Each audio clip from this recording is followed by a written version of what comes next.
Hi everyone, it's Lisa Loring. How are you? Little different setup tonight. I think I alluded to the fact a couple of readings ago that I significantly hurt my back. That is still going on. So this is a little more comfortable setup, and yeah, maybe this will be the deal going forward. But here we are. Here we are. How are you today? Um, Going back on the reading that I'm also using headset tonight because someone in the other room is watching TV in the room where I was previously. So there's a lot of reasons I'm in here. But anyway, so we switch it up, right? You go with the flow. The card of the unknown.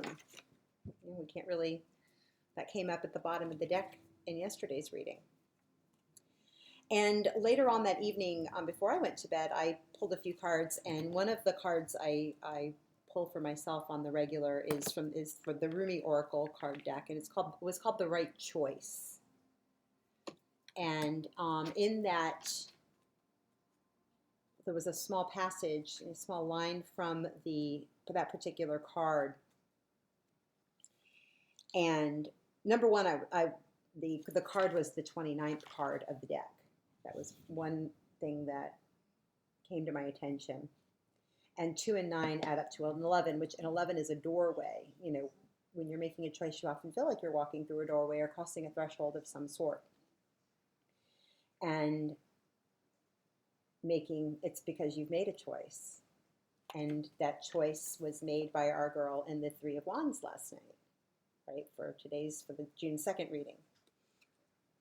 What was also of note to me was this light that she seemed to be shining, not only gazing into, but shining out. And I talked a lot about my impression of there being, between that and what the hermit was doing, these moments of pause where we, go back within and sort of really get more in touch with our own center and our intention, and through that clarity of intention, our light shines forth. And basically, it's like a radar. It's calling into us, drawing to us what we need to sustain and support us as we move out on these journeys. And she's got her dragon, that deep purple dragon, which is the deep color of intuition.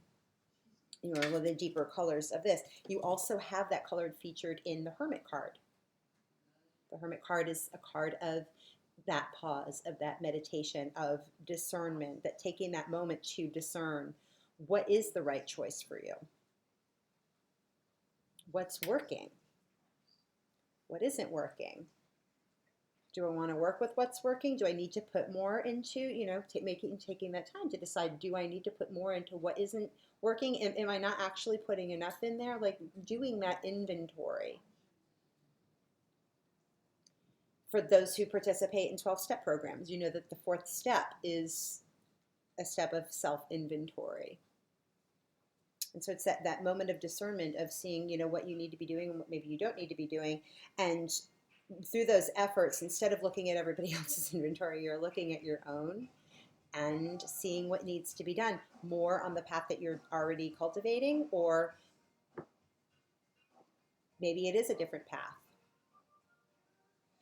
So it's almost like she's kind of deciding, did I make the right choice? And that path, there's one path and there's the other path. That's a path of it. That also makes an 11. It's not as defined here, but you see how the two paths make it 11, heading to one point. So in the Rumi, the little line of the passage of the card, that I won't go into the whole thing, but it said, so you can give up what you have planned, believed, or decided. Let the heart wisdom that silently and constantly broadcasts its pure and true intention into the fertile womb of the universe lead the way instead. It will lead you along the right path to the right house where sits the right master for you.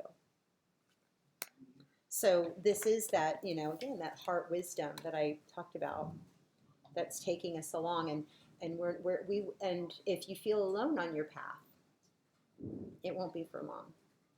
The universe hates a vacuum, as often is said, and the right kinds of support will come in.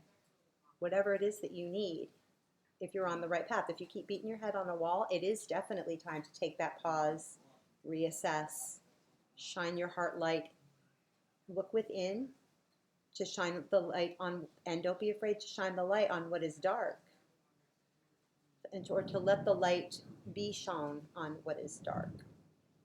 To be willing to take that pause so the right path can rise up to meet you rather than you running so hard to meet it.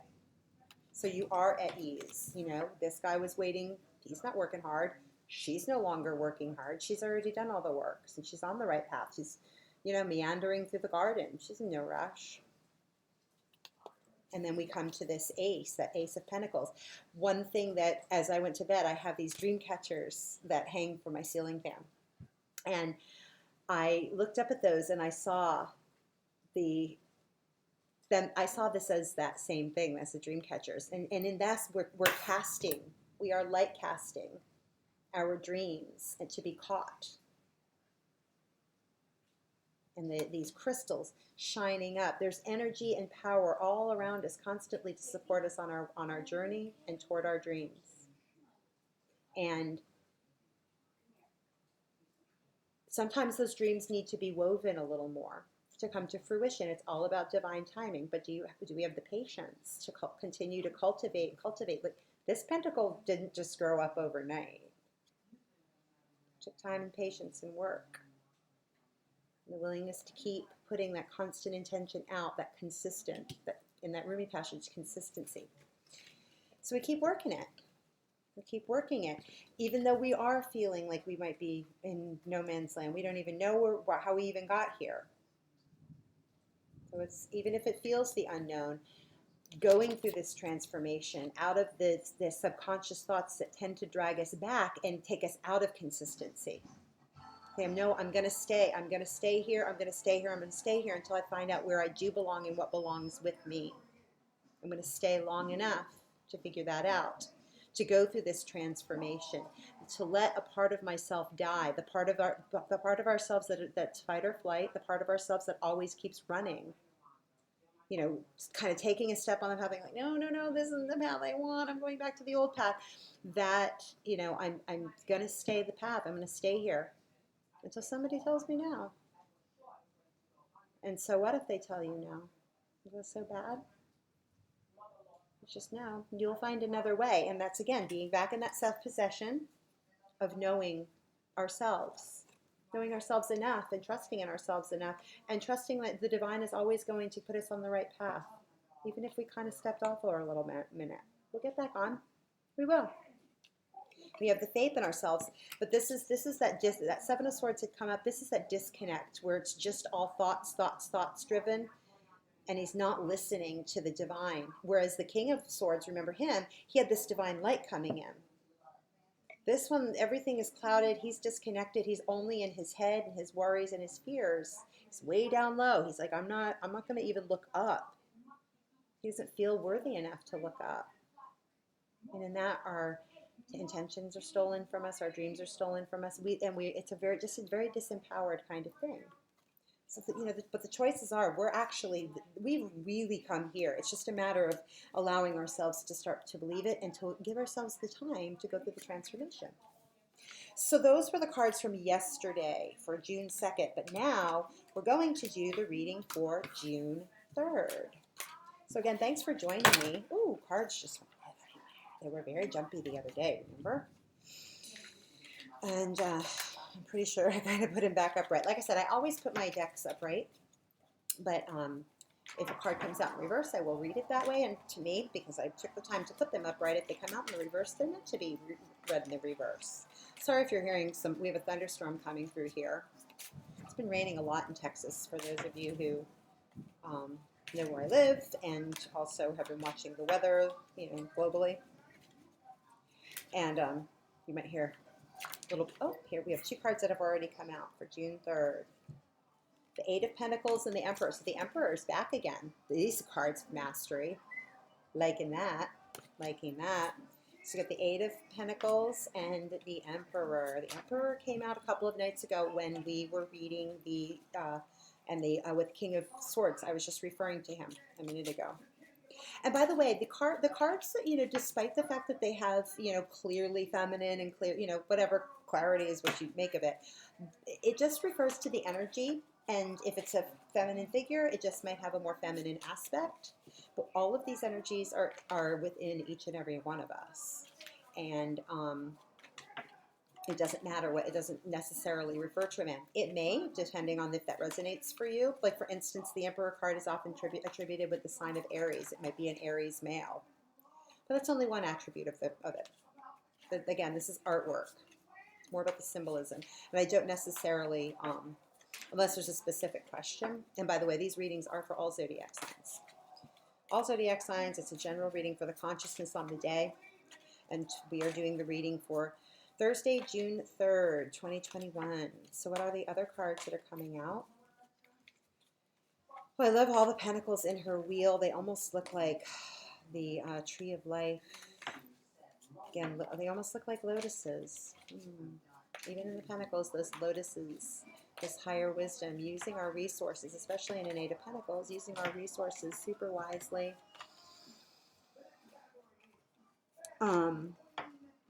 It's interesting, the girl here in the Pentacles card isn't so finely dressed as our one in the Nine of Pentacles. But she's a very good craftsman. She's still working her craft, but she's pretty much ready to move on. She's really, really good at what she does. Ooh. And so the Ten of Pentacles came in, I can't decide, when I pulled it up, it came in the reverse. We'll see how it rolls out in the reading. So we have a Ten of Pentacles, so we jumped ahead of the 9. We jumped ahead of the 9. And, oh, we got 3 that flipped out again. So we have some of these little vignettes, and then the bottom of the deck is a 9 of Cups in reverse. So that one actually came up in reverse. And the Ace of Pentacles is once more here again. Oh, here's our Four of Wands couple. Those guys have been coming in a lot. I have some more commentary on that too. So let's angle the camera down so we can look at the cards as they've come out. And I'll put them here. The Emperor and the Eight of Pentacles came in. And then the Ten of Pentacles in reverse. And then we have the Fool, who showed up a few days ago too. The Five of Swords this time. And the Magician. Oh, we have a lot. So we have a lot of... we have 1, 2, 3 major arcana, and nothing in the bottom of the deck that's major arcana. So again, I already started talking a little bit about the Emperor and the Eight of Pentacles. She's not so finely dressed, so she's still at work. She's still doing the work because we are so familiar now with the Nine of Pentacles. I'll still go over her, but we're pretty familiar with her. And her ability to, her showing that she's really arrived. She's more than mastered her craft. She's probably mastered many, many crafts. And at this point, and she's, really moved on to where the pentacles just come to her. She doesn't even have to work hard. She's, they're just kind of growing up out of, wherever she steps. If you think about someone walking through a field and flowers just like bursting into life as the individual passes. This person is still working her craft. She's still, she's still at work, but, she's actually thinking about moving on at this point. She's not as finely dressed. So, she's in her work clothes. So maybe we are still working hard to be the Emperor. We're still finding, I discussed yesterday too, about that we're kind of going back and forth between being in our divine wise selves and, and trying to mesh being human, trying to mesh to catch ourselves in thought patterns that don't serve us, thought patterns that actually bring us down into those negativity, that Seven of Swords kind of place that we're kind of, still working at catching ourselves in those moments. But we're getting on top of it. The Eight of Pentacles gal shows us that we're definitely doing the work. We're showing it up, and we're starting to see things starting to see it happening in our day-to-day life. So much so that we're like, oh yeah, I'm really getting on top of this. There's nothing standing in my way. And you can even see here, I talked yesterday, funnily, I kind of was making fun of how the grapes were growing on that apple tree. Like, oh yeah, grapes are growing on apple trees. Well, that's fun. That's pretty darn creative. That's how creative this individual is. The apples are here. She's just about to ready to, bust out and be that Nine of Pentacles lady. And so, again, we're starting to feel like we're getting on top of it, and noticing that, there's almost nothing in between, doing the work and having those like emperor, like I've really got this, I've got mastery moments. So that's how I see him. And again, this is that eagle that I talked about that was bringing in this future card. This is a very present, very stable individual, and he's balancing his own crystal ball, like right over his sacral chakra, willpower chakra, his solar plexus, which is that seat of our willpower. He's drawn it up almost. He's drawn up through. To me, this looks like he's taken that through the lower chakras of the root, the sacral, and then right here at the it's green too, which emulates that he's going.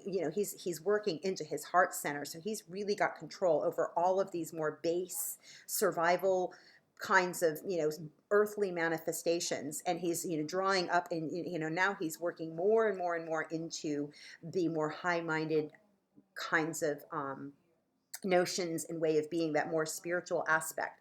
And you notice he has the Ankh, which is again eternal life. He's able to he's got it on lock, basically. And not only he's able to affect his surroundings, he's very peaceful, he's standing there, he's steady. There is really nothing that's not going to knock this guy over. Right. Now we have the Ten of Pentacles, and it kind of came up in the reverse, but she in the upright is again a step above the Nine of Pentacles that has shown up so often so recently. The pentacles are just growing in the trees for her. She's also sitting down, very much like the Queen of Pentacles who visited us a couple of days ago. She also has a wolf with her and a deer. So she has, two different kinds of energy that she's also in mastery over. It's kind of wolf, and the deer, but the deer has it's not even worried about this wolf, which would normally be its predator. So this individual is balanced between these two kinds of very peaceful energies, very childlike, very innocent, sweet kind of, aspect, and then also this more aggressive aspect, someone who's very aggressive and very family oriented.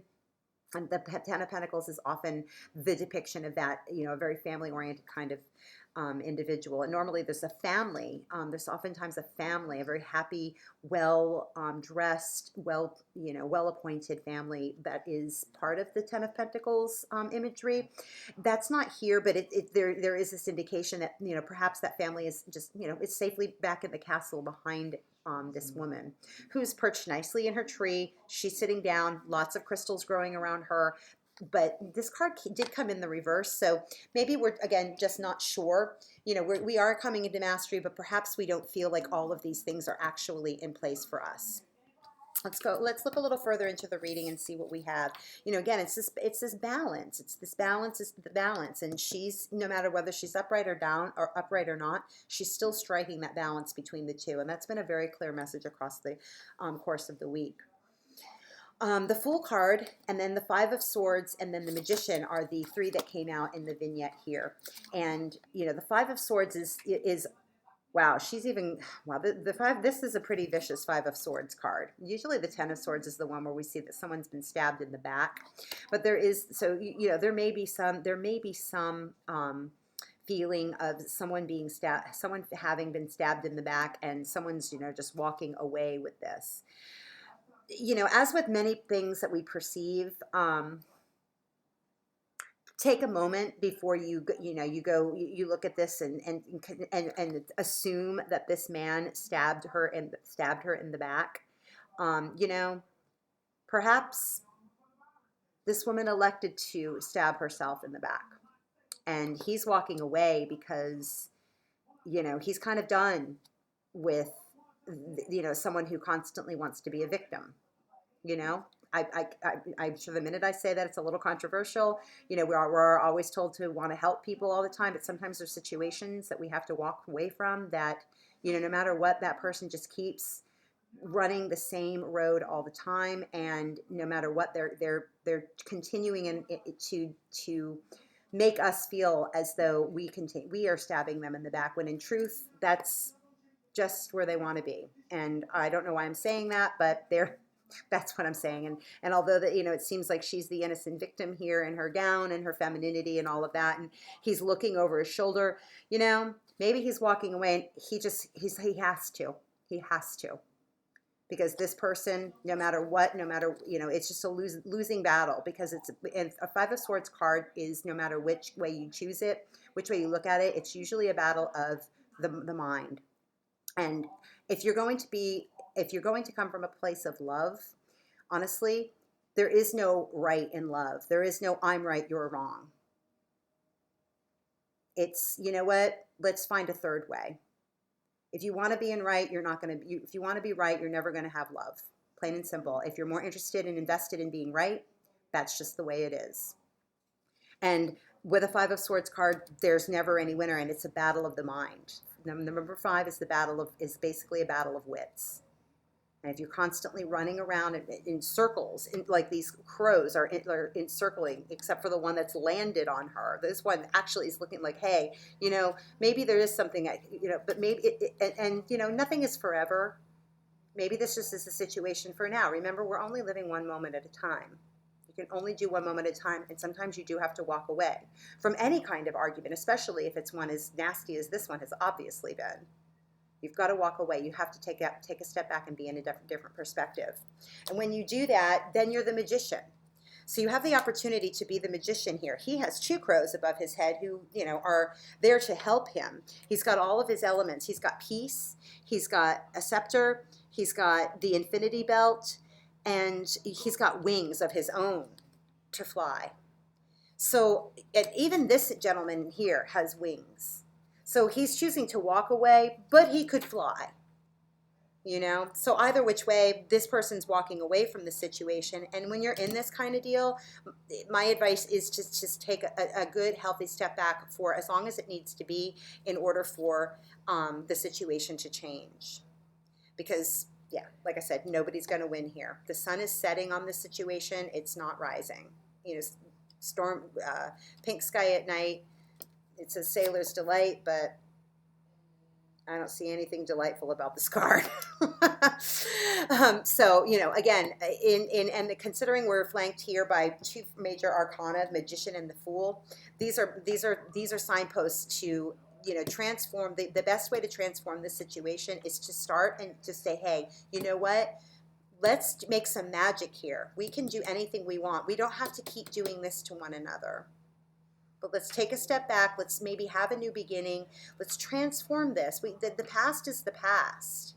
And that's where you're going to find your riches. And then we have, you know, at the bottom of the deck, we had, you know, the upside down 9 of Pentacles. So, you know, there isn't, you know, the hopes, the wishes, the dreams, the abundance of that, you know, that can be on offer in this kind of card is upside down. It's just, you know, it's not that it's not possible, but it's just like, it's going to take a little bit of doing. It's going to take a little bit of doing. It takes the willingness to step back, to, you know, and to remember that we are, you know, going for the same goal. We are shooting our dreams into this dream catcher, and we are shooting for the same thing, and we are still going on a very magical journey. Again, 7 of Cups is here. You know, there's, again, lots of great choices on offer here, but you can't keep going around the same circles. You need to stay in sovereignty, stay in your belief systems. You know, continue to check them, to you know, to be in mastery of these lower chakras of the body, these lower vibrations. You know, our self mastery in terms of our root chakra, our safety centers. You know, our creative centers in the sacral. To know that we can get what we need. We are in abundance. We know what we're doing. We have mastery here. This is where we are. We don't have to, a good emperor though is not a nasty guy. He's, you know, he's collaboratively working. And he knows when to step back. And so in that stepping back, in that breath, in that space, and see this breeze that's come in, and this breeze that's taking these birds and him into flight, we can fly. We can treat this with lightness and with wings if we have the guts to hold our boundaries and to stay back, and to know that, you know, we do know what to do in these situations that are fraught with peril. And then we can turn the Ten of Pentacles into an upright position, right? So I'm going to leave it at that. I hope you enjoyed the reading. If you have any questions about doing readings, what the cards mean to you, any commentary about that, like, share, subscribe to all of the videos. Email me at lisa, Lisa.loring, Loring, for your own private reading, again, with any questions. Yeah, and I'll leave it at that. I hope you guys had a great day, and I hope you have a great day tomorrow. Take care.